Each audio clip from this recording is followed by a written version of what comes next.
Welcome back to another episode of Not As Debatable. I am your host, Sidney Smith. I'm here with my two brothers, my two co-hosts, and we have an honorary brother on with us today. He don't look like it, but he hood as fuck. So y'all better watch out. Don't come for him. Don't come for him. I'm here with my brothers, Dion Curry, Warren B. Hall. We got Master Extraordinaire Podcaster Chris Spangle, who's going to bring all of the knowledge to us. He's going to make us all smarter. So I hope you are listening, no matter how you're listening to us, or if you're just watching us tonight. Don't forget you can get the show tonight, right now, live.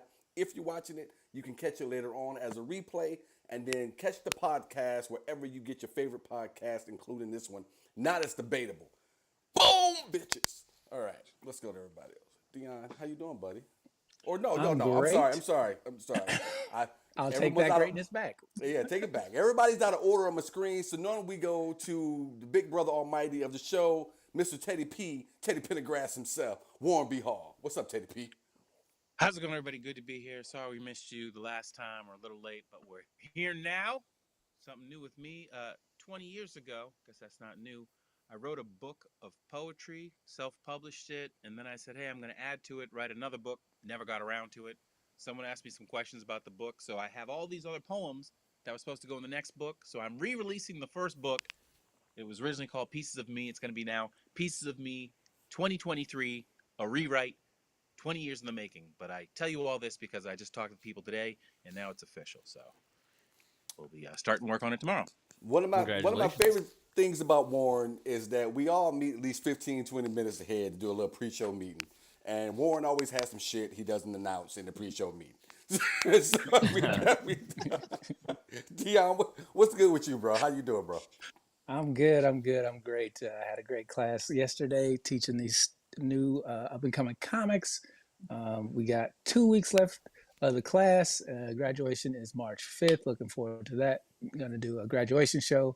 So anybody in Indianapolis surrounding metropolitan areas, come check that show out. It'll be 7:30 March 5th, Helium Comedy Club. You can get your tickets online at heliumcomedy.com. That's what's up, man. Congrats to those new comics.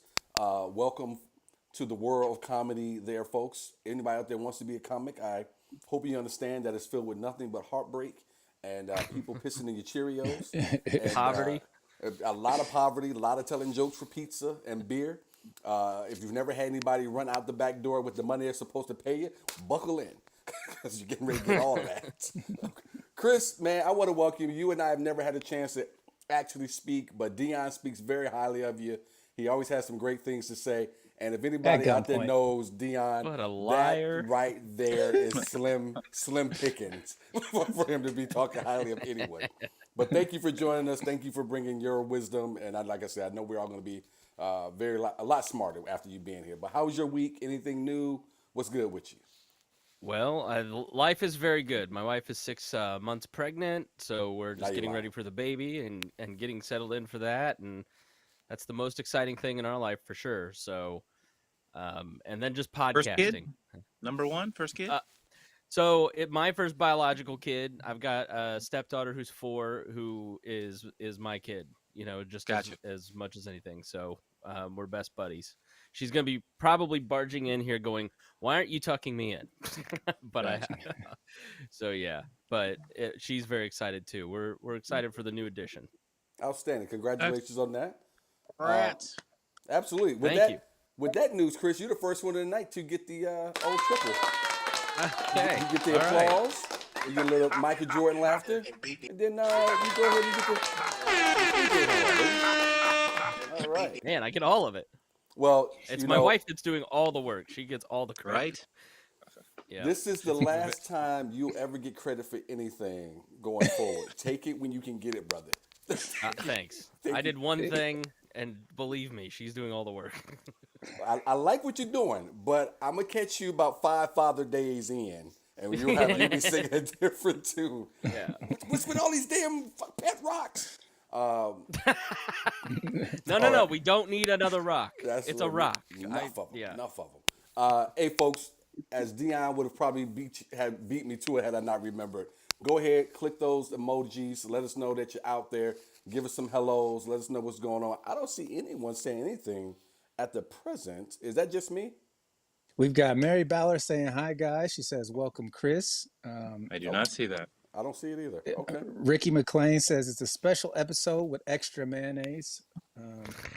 Hilarious. What are you saying, Rick? Ricky's always an asshole, Chris. You know that. Yeah, no, he's always yeah. And then Mary Women are Ballard the says, nicest people on the planet. Female audience members are like, man, thank you so much. I just love this. It's just so supportive. It's so great what you do. Men are like, how small's your dick? You're ugly. Okay, I got to put up on my cell phone so I can see the comments there as well. Carla Lorraine is with us. She says, "What up, guys? What's good, Carla? What's good?" All right, yes, we do have a special guest. Marissa says hi. Hey, yes. Hey, what's going on? And Mary Ballard wants to know how to get the book, Warren. Oh, hopefully by the end of this year, before the end of this year, it'll be out, and I'll be repping it. All right. Okay. All right, so let's go ahead and jump into the show. We're going to talk some politics tonight. You guys know how this goes. You guys throw your comments out. We're going to try to read as many of them as possible. Make sure you are included as well. Again, get those emojis going also for us if you're out there as well, whether you agree or disagree. So the first topic that's going to start us off, God only knows where we're going to end up. But first topic is going to start us off is the train derailment that happened in Ohio. Now, personally, as someone from Michigan, I am normally very pleased when anything terrible happens in the state of Ohio. But this would be an absolute exception to that because I do not like to see anyone physically harmed or hurt. And when you bring children and get them involved in what this disaster could turn into, my heart does go out to the people of East Palestine, Ohio. If you haven't caught the news or you don't know anything about it at all, Norfolk Southern had a train derail in East Palestine, Ohio. There were some hazardous materials that were also a part of it. Obviously, the people who live there are having some real issues with no cleanup being done, with nothing coming from the Biden White House quick, fast, soon, and in a hurry, any type of help or relief on top of that. Them trying to figure out who's going to clean this mess up, and also some actual concern being shown on whether their soil, their water is contaminated, so on and so forth. And so we wanted to have Chris on to talk about this, but to talk about some other things surrounding politics as well. But I want to start here, and let's start with Chris. Chris, where today is your mind at in terms of this? I don't want to start describing what I think of it. To this train derailment and to what's going on since it's happened. Well, the root cause is Norfolk and Southern cutting costs to provide profits back to shareholders. I mean, I'm as capitalist as the next guy, but you've got to lay the blame where it is. Railway workers just went on strike over this. They warned the country about it. There's anywhere between 1,100 and 1,700 train derailments a year. By the way, there's only 365 days in a year. I think you've kind of seen that effect of like, oh, I bought a Toyota Corolla, and now you see Toyota Corollas everywhere. So now you see train derailments in the news since this has happened. And this train was 2 miles long, carrying 149 cars. If it was at 150, they would have to do special safety checks. Things like checking axles. And an axle broke and was basically metal on metal grinding for like 20 miles before it finally melted down. And you had a conductor, you had an engineer, and you had a trainee on that train with 2 mile longs worth of cars. There's no way that they could inspect it. And you know, when the rail workers come to the government and say, hey, this is because the government Congress is heavily involved in the rail. It's not a public union, but they're heavily involved in the railroads. And they said in November, December, sorry, Biden sided with management. And so a lot of this is on Biden and the Democratic Congress for not doing their due diligence. You know, if you think that the government actually protects you, you're kind of a fool. Like if you think regulators actually regulate on your benefit, you're a fool. And I don't know how many examples of this kind of thing you need, because this is the perfect example of it, where Biden sides with railroad management and says, gives the middle finger to the workers and safety. And then you've got a derailment that 5 cars spill with vinyl chloride that releases this toxic cloud that you've probably seen the picture from space, that is releasing phosgene, which was killed, I think, 77,000 or 177,000 World War I soldiers. Now, it was in very trace amounts, and the environment's going to heal, and but the people who live in that immediate area, in that mile radius especially, who knows what's going to happen in 10 years, 20 years in terms of cancer rates. Let Right. me tell you what's going to happen. We're going to be seeing Yeah. those commercials. Were you a victim of the Right. Norfolk and Southern? I'm just glad that Donald Trump went today and delivered them Trump water, so it's all good now. But I think another piece of this is you didn't It's all have the orange. mainstream media covering this. You saw the left and the kind of new right media merge together and force some accountability on the mainstream media to cover this, to get Biden to cover this. Buttigieg didn't tweet about it for 12 days. Biden didn't want to talk about it. And I think if this had been in New York, Delaware, Philadelphia, you would have seen this on the news constantly, but it was in rural Ohio. It serves no political purpose for Biden to highlight his weakness last December or now. And so they finally, 10 days in, 12 days in, send some EPA inspectors and say, trust the government. It's like, well, you just let Norfolk and Southern clean up their own mess. What good are you? So at the end of the day, I just think it's it's an example of Biden's complete incompetence, but he gets propped up by the media for not covering these sorts of things that he does wrong. And so that's where I stand on it. I mean, I firmly believe that this is a Norfolk and Southern problem. I know I'm long-winded. One last point. They spent over the last 5 years, they've given $18 billion back to shareholders, and they've spent like 6 on upgrades to all the different railroad systems. Like, if you guys are from Indianapolis, like down by the Ursay Y and the Arby's, that horrible looking railroad track, like that's supposed to be kept up by the railroad, not the government, and it looks like it's falling apart, and that's all across the country. And rail's just super important as we move into a greener future, and they're not keeping up with the job. So I don't know what the answer is, but it doesn't seem like the government doing more is going to help. Hey, Warren, do you want to jump in with your thoughts on? Just gonna say, I agree with the fact that it seems like ever since Flint, Michigan, and probably before that, but Flint's always the one that pops in my mind. The further you are from the big cities, the known cities, the less they care. I mean, maybe if something happened to Puxatawny Phil, they might run in and try to save him. But other than that, I'm just kind of, sadly, I'm not surprised about that, because who's there? I'm not saying who's there in the sense of who cares. I'm saying who's there to make the people in charge care. Nobody, sadly. So, Puerto Rico still messed up, right? Puerto Rico, am I wrong? Puerto Rico, am I close? Yeah, that's going to be a Right. Puerto Rico is still a thing. Flint, Michigan is still a thing. I never understand how much it takes in, we'll just say, just fuel, not even the food and the other resources, the pilots, all that stuff. How much is it costing just fuel to fly food to other countries when we know that our country has starving children? So I don't understand. Or the fact that we've spent $50 bajillion to Ukraine, and President Biden goes to Ukraine before he goes to East Palestine, Ohio. Which is exactly what I'm saying. He's tiptoeing us into another war, into another Vietnam, and we're all just ignoring it. And, we have problems here he could be solving. I want to get to that. I do want to touch on that if we have time, Chris.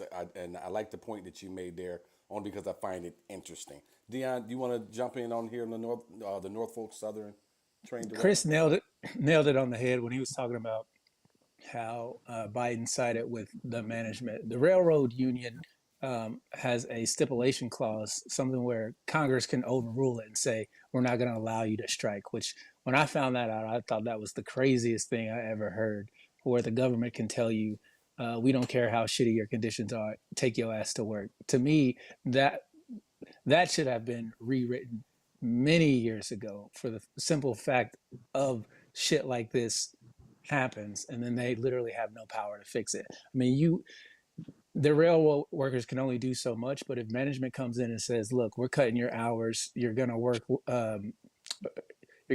shorter days with less help and to make do with it, and you can't complain to your union, at that point your union becomes ineffective, and then you're really screwed because you have no protection either way. So it's like you got to provide for your family, but at the same time, if you're not getting help, you're spending all this money on dues, it's like you're losing either way. And for me, when I heard that the government was like, look, we don't care about your problems, take your ass back to work, that was a huge red flag for me.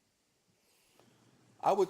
I want to throw this on here as well because I heard Chris make this point early in the show about the Biden White House.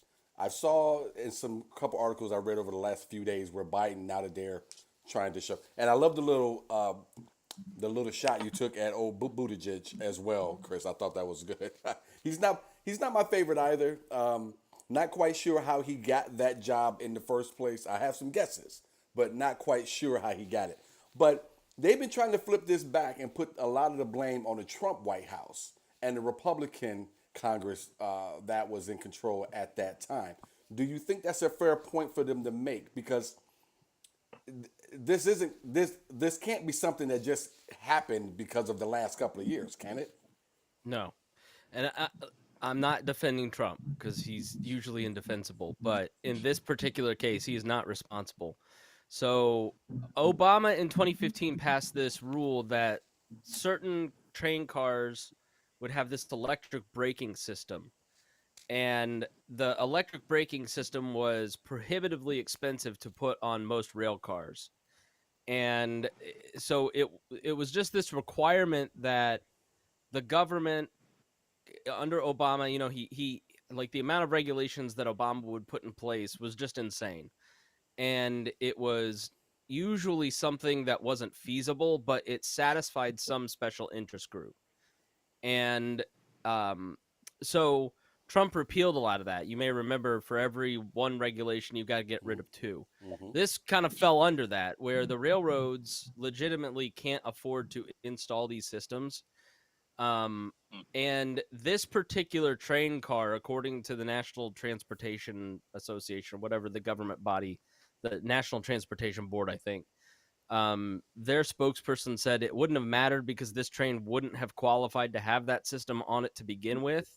So that's Democrats just lying to you, trying to blame the other guy.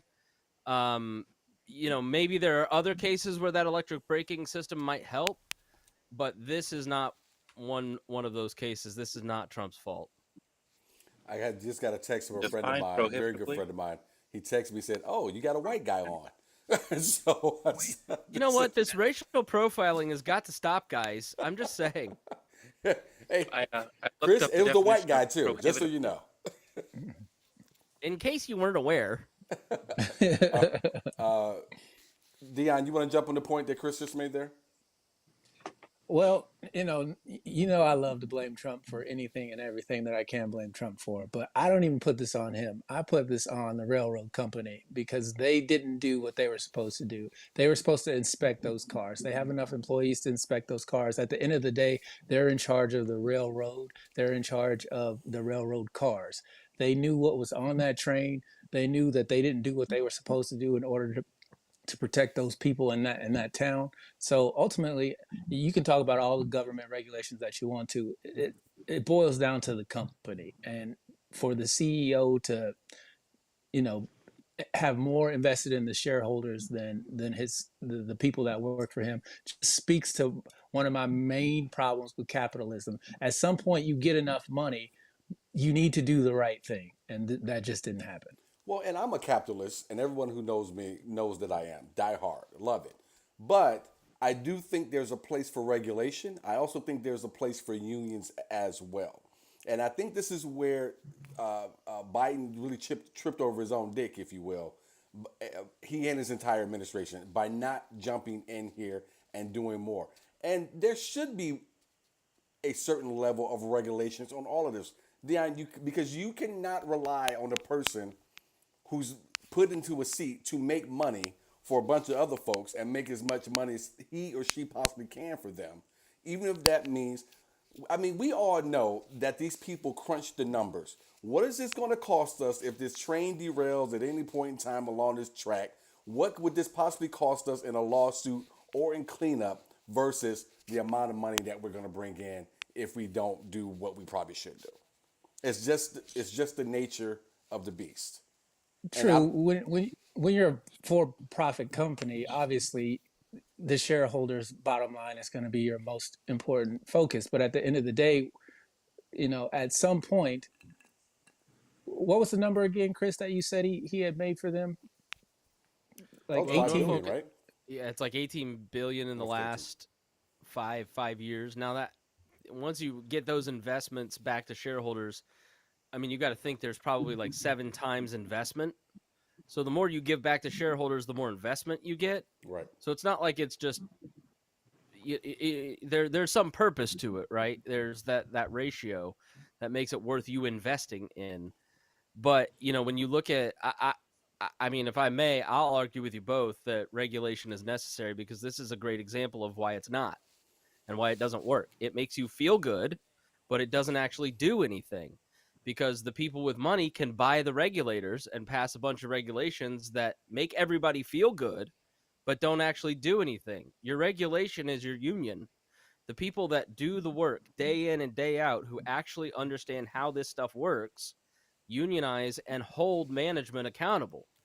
But when you introduce that third party in government regulation, now you've got a problem because you've weakened the unions, you've told them they don't matter, and you've sided with management, and you have an ineffective regulator that means axles break and people get hurt, poor people get hurt, and the rich get richer. Like, so regulation and government involvement oftentimes makes you feel good. It's like it makes things more complicated and it weakens the unions who actually can hold the company accountable.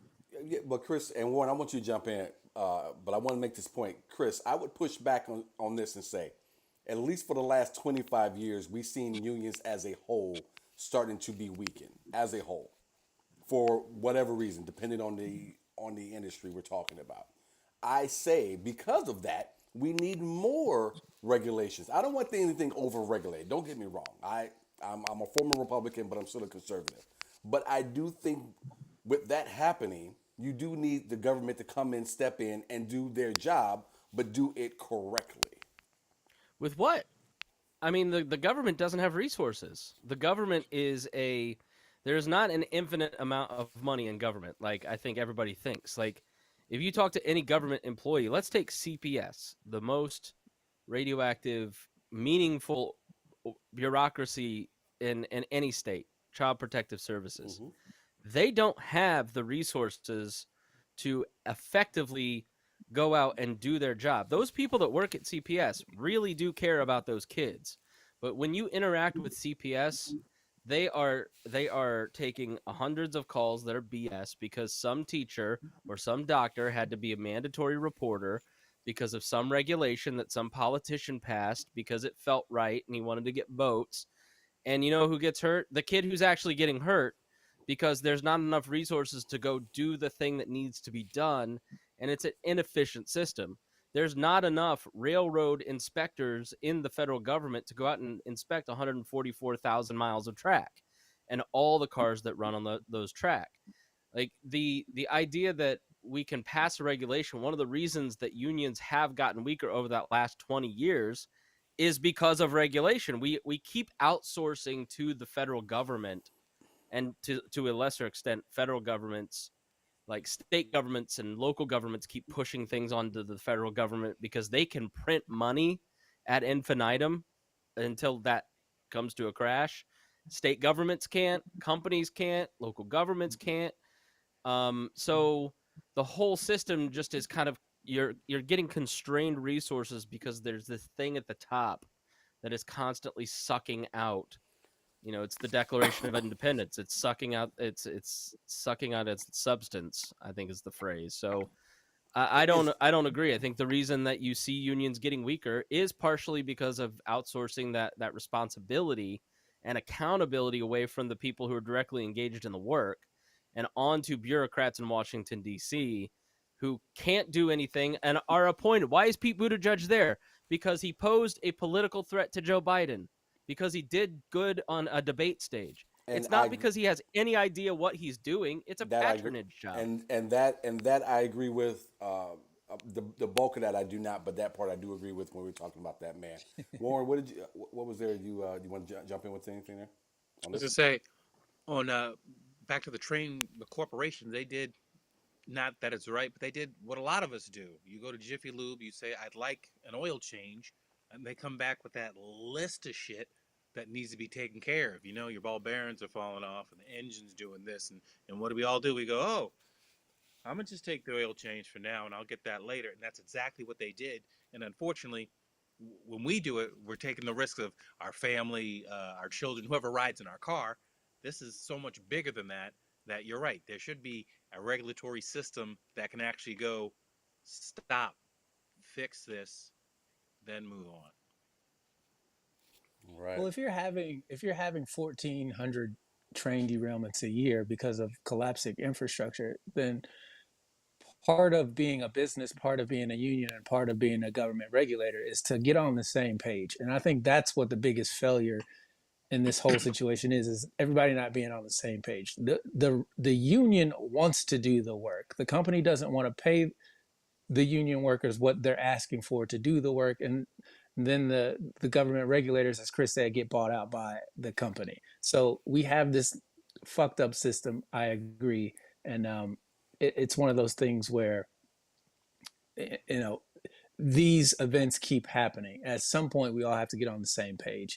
And You I, socialists just I need to stop fucking it up. Let the libertarians be in charge and it'll work All oh finally. right. Because God, Okay. All you right. guys Yeah. keep Okay. fucking it up. All right. Okay. On that note, Chris, can you give the audience out there who may not be aware a brief description on what a libertarian is and what you believe in? a loser at the polls. Eh, because people love violence. That's why. Long story short, a libertarian is somebody that believes that nonviolence should be at the core of politics. We believe in a single axiom to kind of a single principle to kind of base everything that we believe on this one principle. It's that I will not initiate force to achieve social or political goals. So anytime you ask the government to do something, you are using coercion to do it. You are using force to do it, and you're no longer using persuasion to do it. So when you pass, let's take gay marriage for instance. I Okay. mean, yeah. So in the 20s, you start using coercion to enforce marriage laws, whereas before society sorted it out itself and didn't have the government enacting contracts between two consenting adults that didn't need their involvement.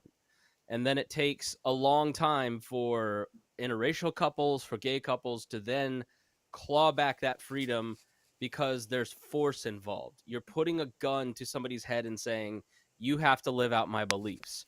And so we just as a classical liberal, I believe that I have my definite opinions. I'm a Christian, I'm a conservative living person, I'm a libertarian. Um, I know not everybody's going to want to live the way that I live out the beliefs that I live, think the way that I do. I don't want you to be forced to live the way that I live, right? And I don't want you to force me to participate in your worldview. But there are points of agreement where we can come together, right? Like murder, um, theft, fraud. The litmus test is: did you harm someone? Did you take something from someone? Did you violate their rights? And that's when the government steps in. All right. Okay. Well, thank you. I just loved his timing on that cough. Murder! Hey, Chuck Shoots chimes in from YouTube. He's watching us on YouTube. What up, Chuck? Chuck has a great podcast, Chuck Shoot Podcast, so check that out. I was a guest on it, had a good time. He had me on there with a reformed neo-Nazi. Uh, so it was definitely a good conversation that we had. Also, our third guest we had on at the same time was a police officer. So uh, thank, thankfully, I was on the end. I wasn't in the middle, but it was a good conversation. He says libertarians have some good ideas, but go too far on some issues, in my opinion. So Chuck chimes in, and thank you for sharing, Chuck. And you've made the wall, Chuck. All right, I want to go to some comments here. Just want to remind everyone, throw your comments in. We're going to try to get to everyone if we can. If you have a good question or something along those lines, we want to get that from you as well. We're going to spin the conversation from this to something else really quickly, but I want to make sure everyone here is heard as much as possible. Marissa's with us. Thank you for watching.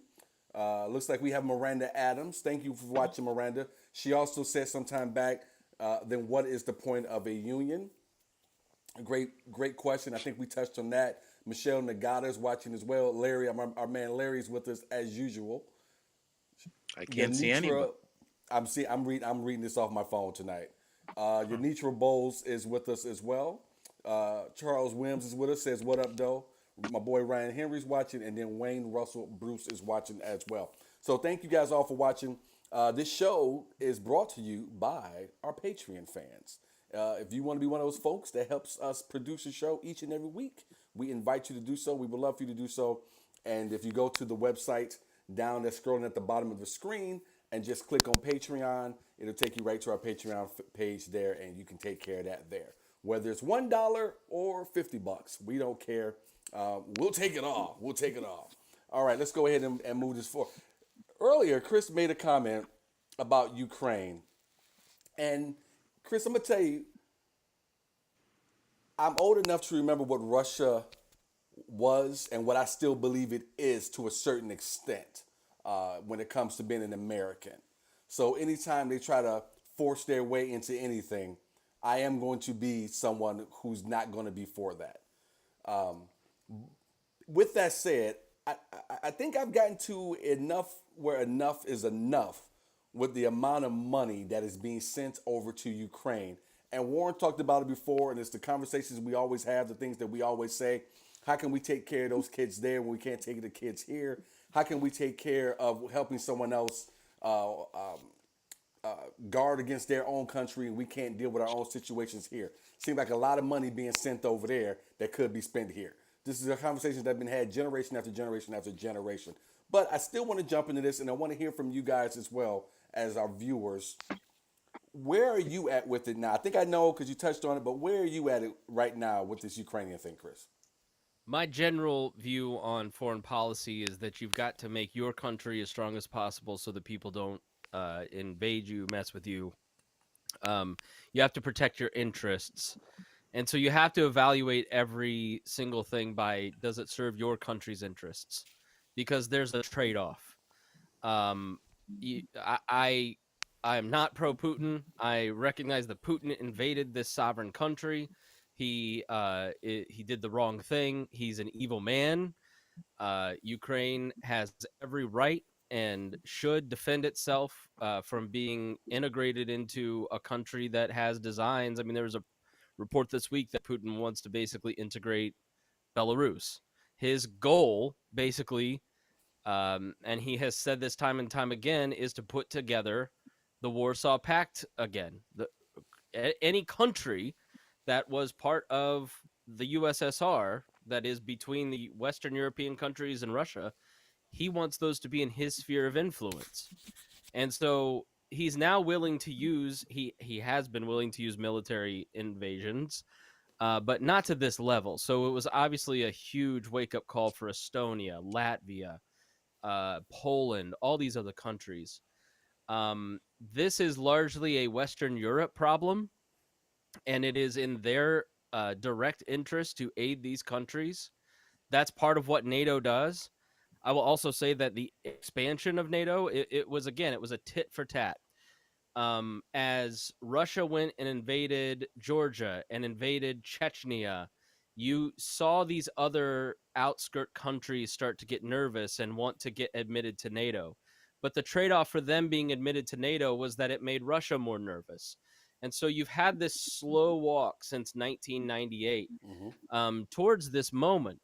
And now it's it's a run, whether we realize it or not. First it starts with we're just going to send some. China's in this place, right? They're just now starting to send Russia some aid, like not for weapons, but for food, right? We started sending food and humanitarian aid. Well, then we have to start sending money for weapons. Well, then we have to start. Well, let's just send them Stinger missiles, a third of our Stinger missiles. Now let's send them some tanks. Maybe we should send them some planes. In 5 years, we're going to say, now we need to send them our men and women. We need to fight for this. And China is now debating whether or not to send the same amount of aid to aid Russia. So now you are tit for tatting your way Your into proxy war. A proxy war at this a point. proxy war that eventually, like Vietnam, ends up in being a direct war. So you have to have an off point, right? So my off point was the beginning. Don't give Ukraine aid, because if you say, with anything like government, or anytime emotions are high, living through COVID, I think we all understand this, whether you agree or not.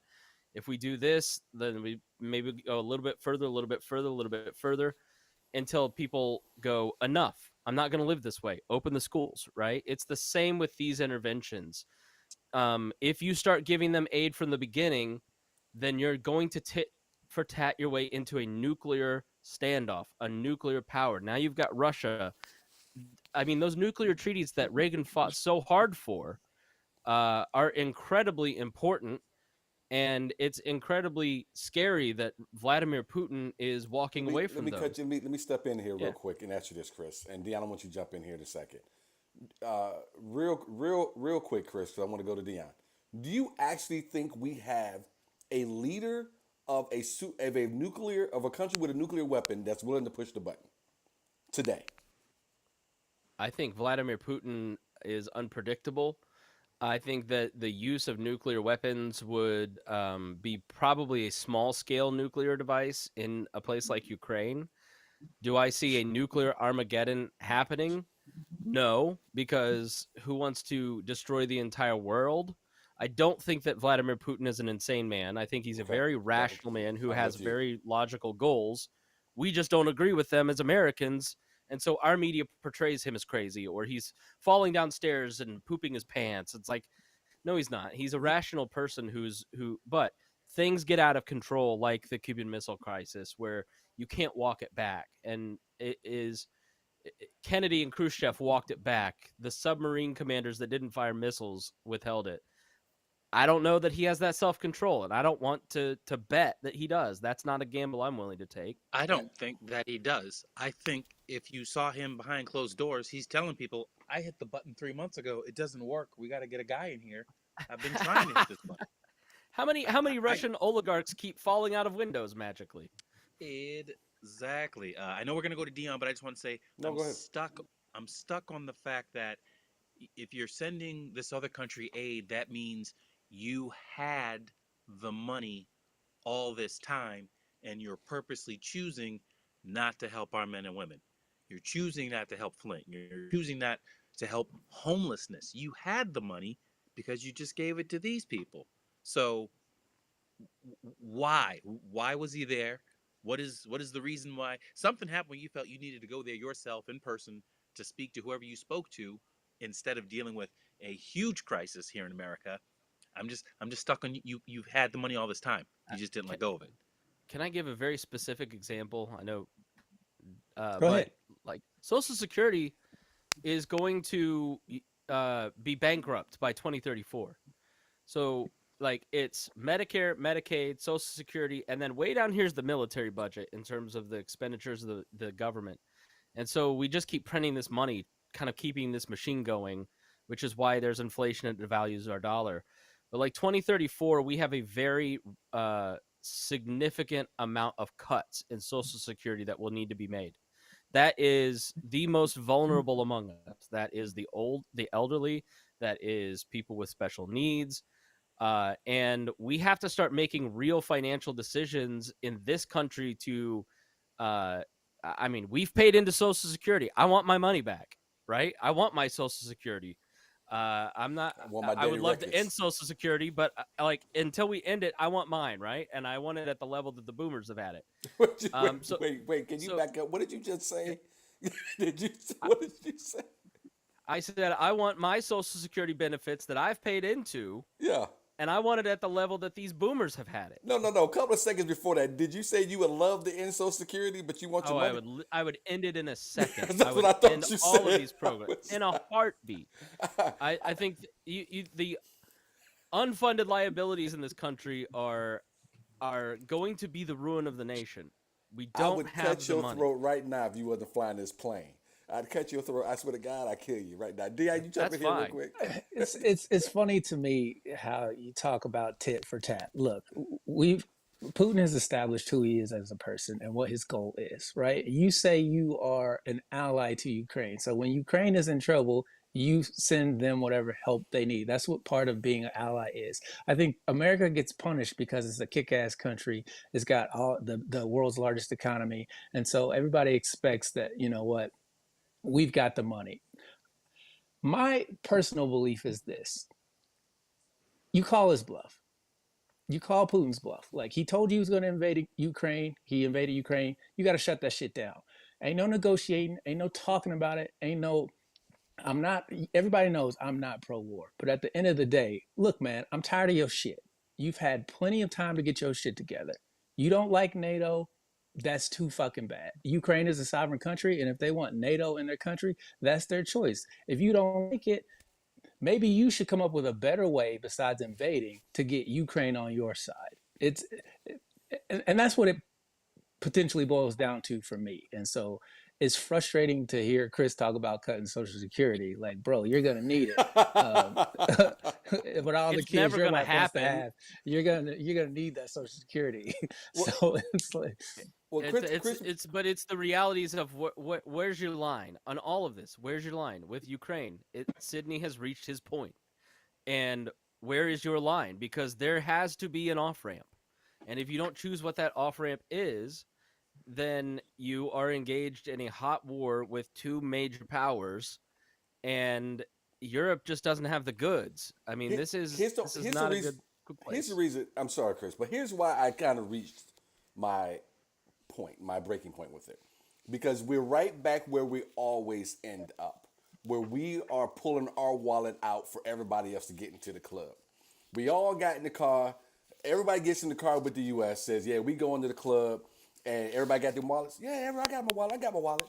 Then you get to the fucking club, and no one has the fucking money to even get in. Now we paying to get everybody into the club. Now I gotta buy all the drinks, shots. You want Warren's over here in his day picking up chicks. Now I got to buy a round of shots for the chicks too. It's the whole thing. And so that's why I'm at my breaking point. If as Chris said before, this is more your problem than it is mine. But I seem to be cutting all the checks for it. I also agree with something else that you said, Chris. We should have handled this, and there was ways to handle this in 1998. And everybody from that point up to now pushed it off to the next, pushed it off to the next, pushed it off to the next. Because as Dion was saying, nobody thought this motherfucker would do anything. And now he's doing something, and now everybody's scrambling. And again, back to my first point, my biggest problem is Europe has their fucking hands in their pockets at all times. And it drives me absolutely mad. I'm not even so much upset about spending the money. I'm upset about the people we're spending it for, and I don't see you paying your fair share. but it's always been like that. It's always That's been my like point. that. You That's my you point. you knew who you was going to the club with. So I don't want to hear you complaining about buying all the drinks. Yo, That's Dion, my- that's- you about to get one, Dion. You about to get a trifecta. You about to get a trifecta. Go ahead, Dion. I'm just saying, you knew who you was getting in bed with. So don't act like you didn't know they didn't have it. You knew that. So this big surprise, this big shock when push comes to shove that, oh, I gotta go with my wallet again. Yeah, that's what you do. That's who you are. That's who you've always been. So don't come to me after the fact talking about, man, I can't believe you left your wallet at home again. Nigga, you knew I couldn't afford to go to the same club as you. but you brought me here. So But No, it's it's on very you. it's very true. Like, so there's a great book called Who Lost Russia, and it documents everything Sydney was just talking about, like all the ways that the West and Russia have screwed up the relationship with each other over like a long period of time that led us to this point. But one of those points was when the Ukraine defected from the Soviet Union in 1993. Bill Clinton made a promise to Ukraine and said, if you give up your nuclear weapons and you send them back to Russia, so Russia is the only nuclear power, you're going to be unstable. We don't want you to have these nuclear weapons. We promise we'll take care of you. Right. And this goes back to, like, I'm not a libertarian because I'm cruel. I'm a libertarian because I've paid attention. These people don't keep their words. If you are Ukraine, if you are Guatemala, if you are a second or third world country, you're not going to have our promises fulfilled when we make them to you. whoa, And Chris, so hey, oh, you don't say that out loud, bro. You don't be just that's the talking like truth. that. I know, Thank you, but Chris. oh man, you don't be saying Sydney's that. always wrapped in this star-spangled awasomeness. Like I America's full of Just I shit. love your ass America up. as much as anybody. My last name is patriotic as fuck. I love this country, and I want it to live up to its promises. Like Gary Kasparov's book "Winter is Coming" is another great example. It's another great book on this, where he talks about how America has no clear direction like they did under Ronald Reagan, where America has no real moral stance on anything. It has sort of like, you know, Trump over here with Zelensky and one thing, and then Burisma, and then, you know, everybody's covering, and there's always sort of like backhanded deals, and we're with China, we're against China. Like, there's no clear moral direction. So America, to be great, has to have a clear moral direction. You're either going to follow through on your promises, which apparently they've done, and said we're going to support Ukraine no matter what, and give you $500 billion over the last 5 years, or you're going to protect your own interests at home.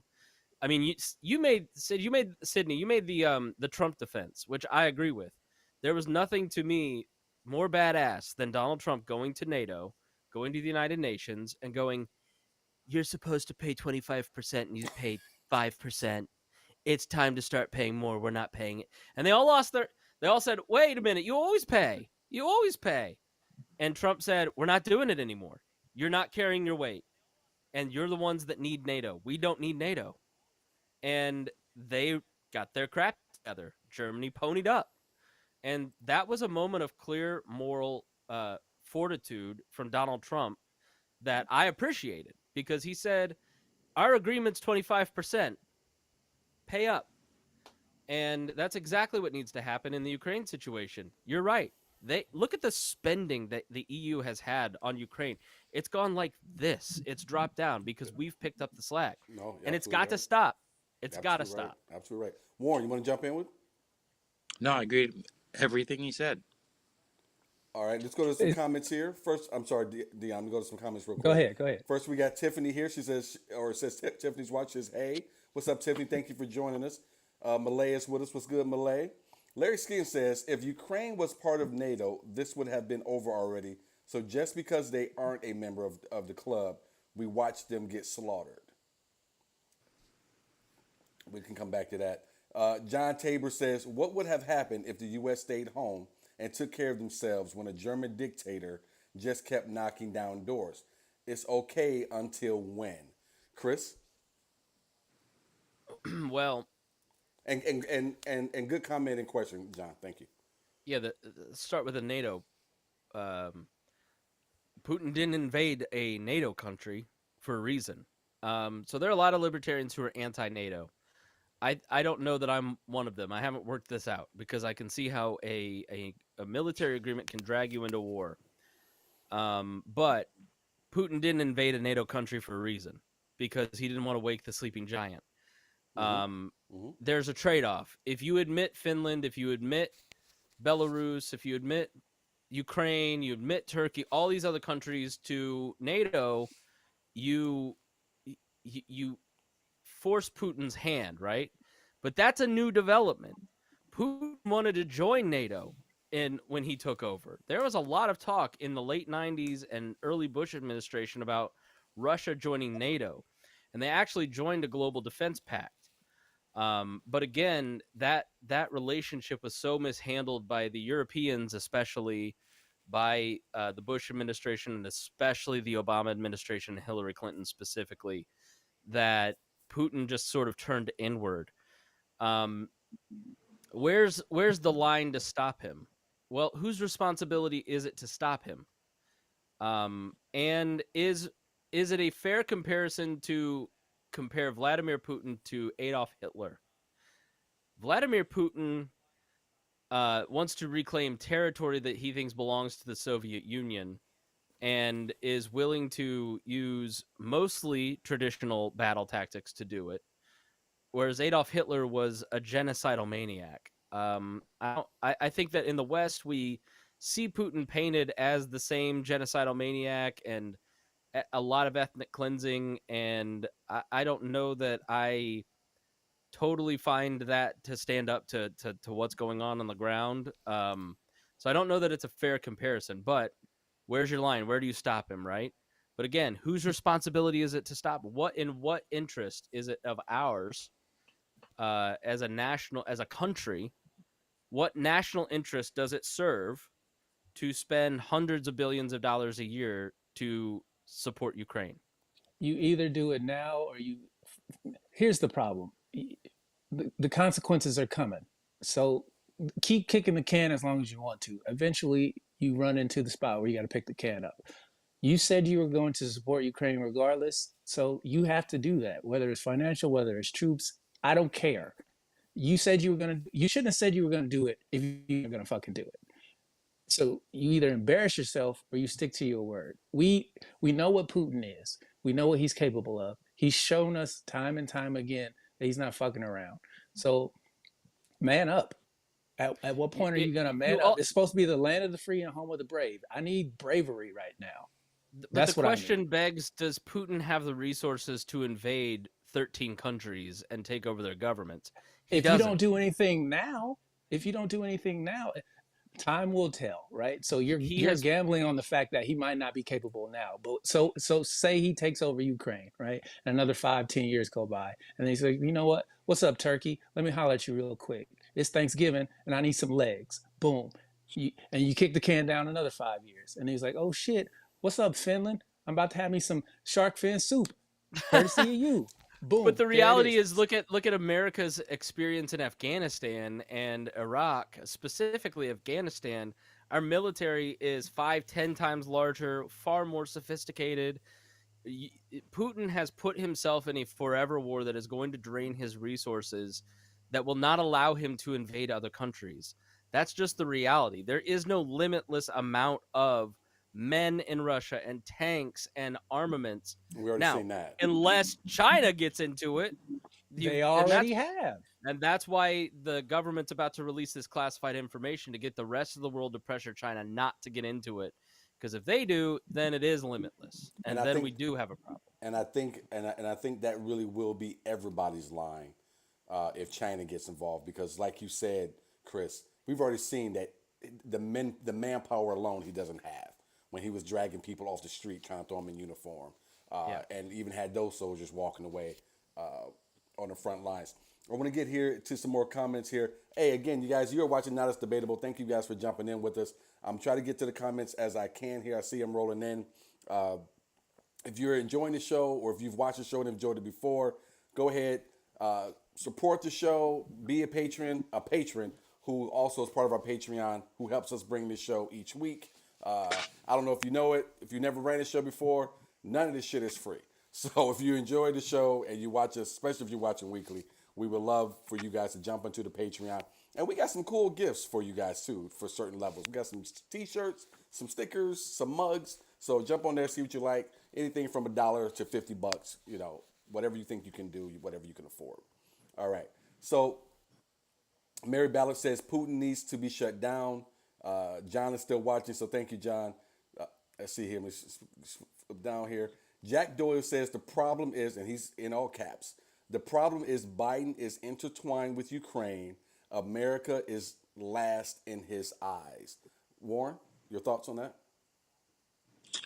First, I have to pull back a little bit. I should have said I agree with everything Chris said. But the last section he was speaking about, I was like, oh wait, I'm not getting off. You will. You will. You will I'm gonna need eventually. that Medicare, Social Security soon. But I also looked up what is axiom. That was a great word you use. Infinitum was a good one. I didn't know what that meant. Now I do. I like to have new guests. I get to learn new things. But I guess because now I feel like we're starting to kind of circle. We're kind of circle the same wagons. And I guess I don't have as you said, the nation should have a clear direction. I don't have a clear direction because we're stuck in something. And I agree with what Dion said.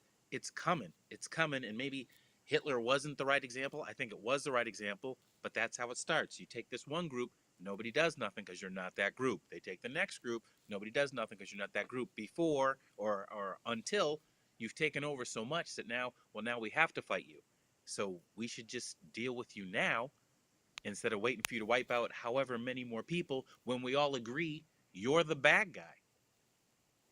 Okay. And for me, it's one of those things where people always say, well, the money, the cost, who gives a fuck how much it costs? Money's made up. It doesn't, it's time. That's what it boils down to. It's time. Everybody's time is the value that it is when made he up. says that, I cringe. can't believe You're, how. What? stop me when I'm lying. I'll You stop eggs? you when you start telling jokes for free. When you tell a man, don't give me none of that stuff because that's made up. I've told jokes for free many. It's for me. It's not about the money that I make from the jokes. Okay, I don't make the jokes to make money. I make the jokes because I like making jokes. The money is a bonus, and that's the point that I'm trying to make here. Is that it doesn't matter how much it costs to stop this from continuing. At some point, you're gonna have to put your foot down. So whether it costs 5 billion, 15 billion, 200 billion, at some point you're going to have to spend the money. Putin has told you who and what he is. You know that for a fact. It's not debatable, like the name of this show. So at some point, whether it's Ukraine, Turkey, Finland, Belarus, or whatever country, China has already shown you they don't really fuck with America like that. We owe them a shit ton of money, and if push came to shove, they wouldn't fuck with us at all if it didn't fuck up their financial situation. So stop with the cap, because that's all I'm hearing both of you guys saying is we're capping for the reasons why we shouldn't be helping out our ally. You say you ride with me, then motherfucker ride with me. If I get into some shit, you're supposed to back me up. That's what the point of the agreement is. And for y'all to pussyfoot around like, well, you know, that nigga's big, so I don't know if I really want to punch him in the face. Dog, we in a fight. We got to swing. Okay, That's are you what it willing to is. serve? Are you ready to go overseas? Because that's what you're Yeah, asking. I will shoot a Russian in the face. I don't give a fuck. Let me go to these comments, man. So, If you wrong, you wrong. Anthony Temple. That's what it boils down to. He invaded a sovereign country because of NATO bullshit. And at the end of the day, as a country, we're supposed to stand up and say, look, man, that's wrong. China's supposed to be like, yo, that's wrong. But that's a whole nother debate for another day. But if you say you're going to back somebody up, back them up. Don't come to me talking about, look, man, that's going to cost me a lot. You got the money because you can make the money however you want. Also, which is cheaper to keep giving the money over the years, nickel and diamond? Here's some guns. What'd you say? Here's some Stinger missiles. Here's a tank, the new one. To just going, well, let's get this team together and handle business. All right, okay. Let me go ahead and get to some more comments here. Anthony Temple says Confessions of an Economic Hitman, which I would highly recommend. Outstanding book if you've never read it. He also follows that. He says that book gives an insight into the way this country operates. Chris, I see you nodding. I assume you're someone who's read it as well. Yeah, it's a great book. Yeah, it's on a shelf, so I can see it. Yeah. It's somewhere over this way. I don't know. Highly recommend the book. Highly recommend the book. Okay, see, you got the Elder watching. Let's see here. Let me keep on scrolling. Oh, Jack says, hey, Sydney, all this is happening because of Joe Biden's weak leadership. Also, the Democrats are the party that keeps us involved in wars. I disagree with that last part, Jack, but I know Chris agrees with the first part because I think he opened up his statements with a little bit on that. What did he say about Biden again? He said, "Hey, Sydney, all this is happening because Biden is weak leadership." Um, yeah, I mean, I does think you can anybody throw look them at all Joe in the pot. Biden feel inspired? Like, does anybody think that Joe Biden's doing a good job? Like, Look, the reason why we have Joe Biden is because the last guy was a raving fucking lunatic. Like, let's not it, pretend like Joe Biden was our choice. Joe Biden is right. the milk at the bottom of the cereal bowl. You don't you drink the milk because it's there, but that wasn't your Not the favorite part. cinnamon toast version. Yeah, it's like, you know what I Grown mean. ass. It's one of those things where we got Joe Biden because we just were tired of the last guy, and America needs to figure its shit out when it comes to electing real people who know how to lead and not con-mens and 80-year-old dudes who don't know how to walk down a flight of stairs. Sydney, I've got some comments that you have not gotten Oh, to okay. on I must another have missed feed. them. I must not see So 'em. Go ahead. Shandis is with us. She says, "Hey, happy Wednesday." What's up, Shandis? Yeah, fair Wednesday. Danae Turner says, "Hey, listen to the guy with the books behind him or pictures of himself. Go Libertarians." So Danae is a fan of yours. wait, Dion. That's the only reason you want to read these comments, so you can read that one. Danae, I wish. She took That is not. I'm just scrolling down the list. Michelle Nagata says, "Sigh. The last guest scared them all so much they had to bring the libertarian guy." So Michelle is not a fan To bring you apparently. hope. Danae Turner says, "Just so I'm clear, murder is bad, right?" Yes. She says, Murder's the foundational thing we're against. yes. I don't know how that. I must have not said it, but yeah. She says Putin is willing and would absolutely do nukes on a level that pushes his agenda forward. Kat says, "Didn't Reagan have dementia? Blaming Putin's behavior on Hillary Clinton is interesting." And It's accurate. Go read a book. Who said she that? said, Who was that one? Was that Cat? That was Kat. Yeah. Okay. She says, "Didn't they find Russian spies all in Trump?" So that's another one.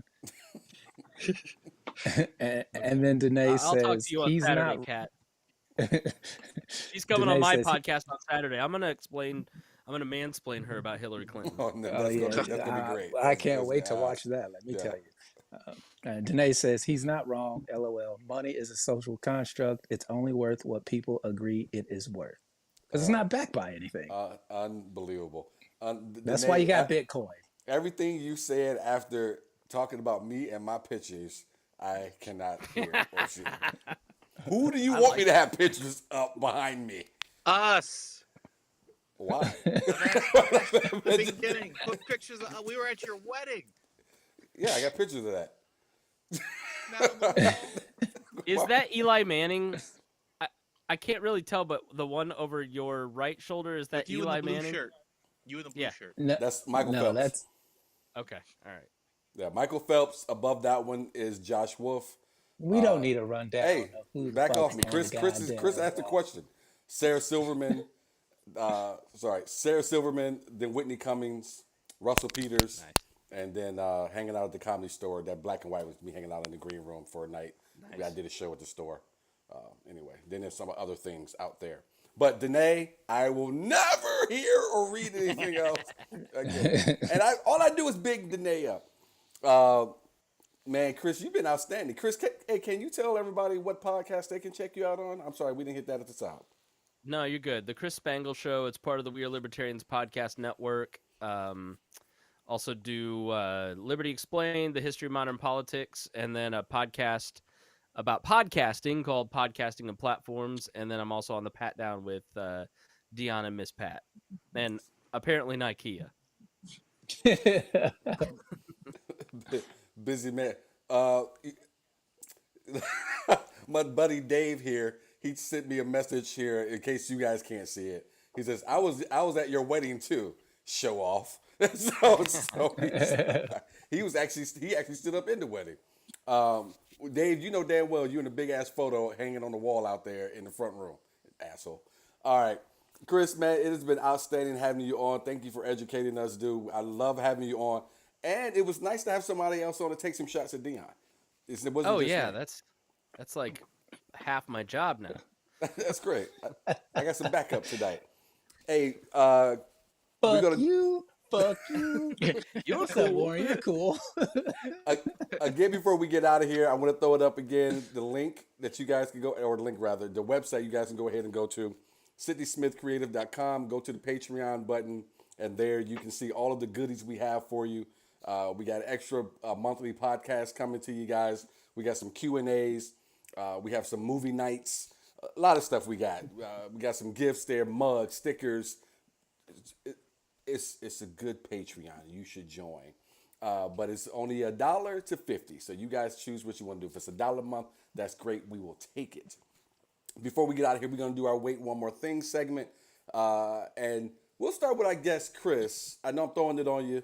Do you have a Wait One More Thing just at the tip of your tongue, something you can throw out to the people that they can keep at the forefront of their minds? Regarding this episode or just anything? Anything in general, All whatever. right, I went down a Warren Beatty, Dick Tracy rabbit hole today. And apparently Dick Tracy the movie rights are owned by Warren Beatty. And to keep anyone from making a sequel, every 20 years he does a Turner Classic Movies 30-minute special as Dick Tracy to keep anyone from making the movie again.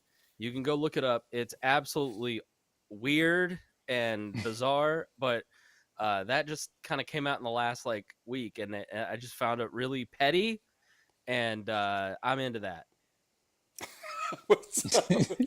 I, but if someone made another, I don't want to even get into it. Okay, cool. All right, Warren, what's your Wait One More Thing? Mine was a what the hell, actually. Oh, okay, go for So, it. what the hell is up with the new math schools tonight? I tried to help my son. He's 8 with the math homework, and apparently they do integers differently than when we were kids. And I felt bad because I literally had to go to YouTube and watch the beginner's video for kids to figure out how to do. I thought integers was the name of that new Ant-Man and the Wasp movie, and the integers. That's not it. So if we could go back to one form of math, if it's working, stick with that. And Warren, I like that one. And you're right. You corrected me. It is without correcting me. It is what the hell, not to Wait One More Thing. Our Wait One More Things will be for our Patreon. So you corrected me. Thank you for that, sir. Dion, what is your what the hell? My what the hell is up with the weather here in Indiana? We had a thunderstorm last night, early this morning in February, with lightning strikes shaking the windows to my room. It's February. I don't need thunderstorms. If it's gonna snow, snow.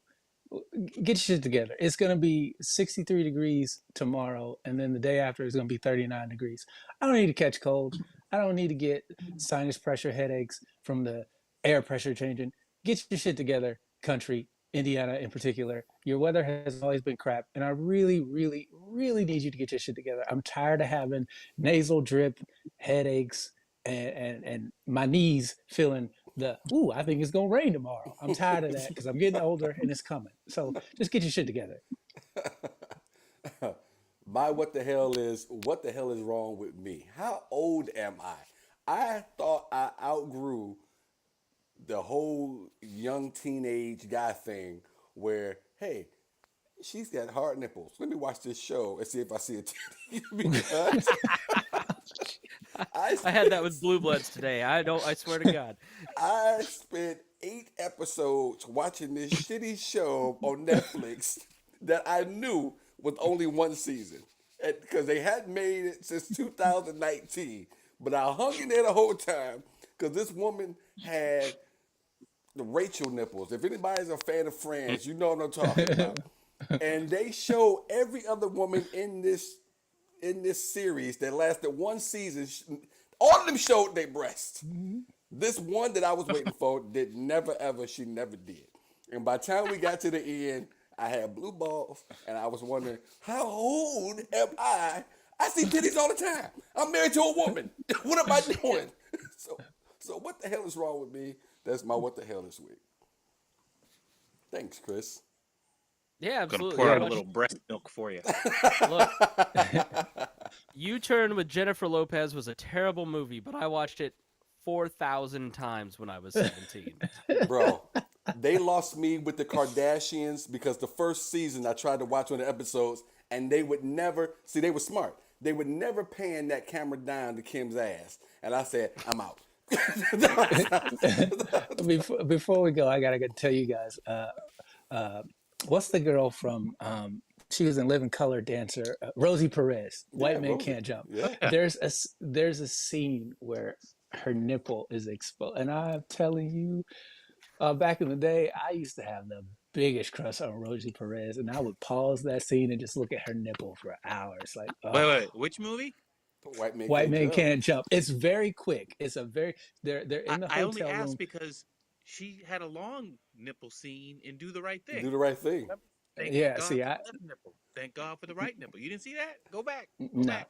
I need to go watch that because, and it wasn't supposed to be shown. Like the way she's laying in the bed, she's got on a tank top, Stolen you. and Yeah. and so Hey, it's just Michelle. like, mm, I accidentally get sucked into these listicles all the time, that you see on the right hand of a news site, the top most paused scenes, and it's like 42 slides, and it was just all accidental nipple. It was like Christmas Vacation with the pool scene, or it was just like so dumb how many of them there were. And before anyone send me your private messages, because I can't believe that you guys were talking about that, shut up. Because we're not the only ones who's keeping Pornhub in business. All right? So shut it down right now. Michelle Lee said, let's not talk politics, boys. Biden's a terrible president. Goes to Ukraine and not to Ohio, helping our own people. Absolutely right with that, Michelle, in terms of we agree with you on that. She also says, hey, Sid, what's going on, Michelle? Long time. Nathan Overly, one of my guys there, says he's laughing his ass off.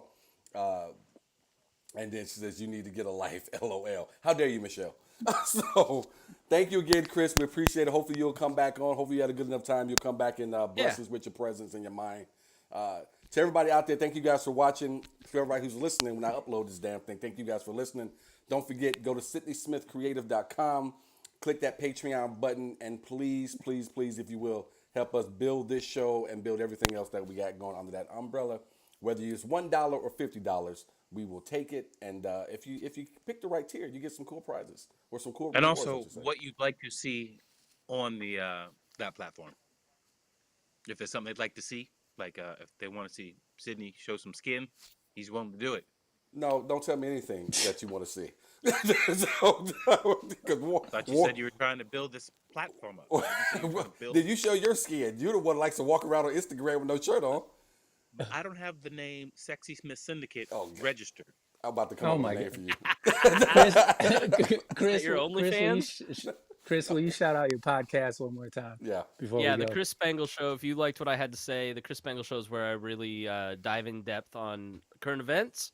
And we just did one on the train derailment. And so that's how I knew all that stuff. It's because I love current events, research it, talk about it with my friends. A lot like this show. So go check it out, please. Yep, and we gave the answers to the test. So that's what he just got done telling. Not supposed to tell people we gave you the answers to the test, Chris. Hey, everybody have yourself a good week. We will see you next week. Hey, all four of us stay here real quick, please. So we'll see you next week, folks. Thank you.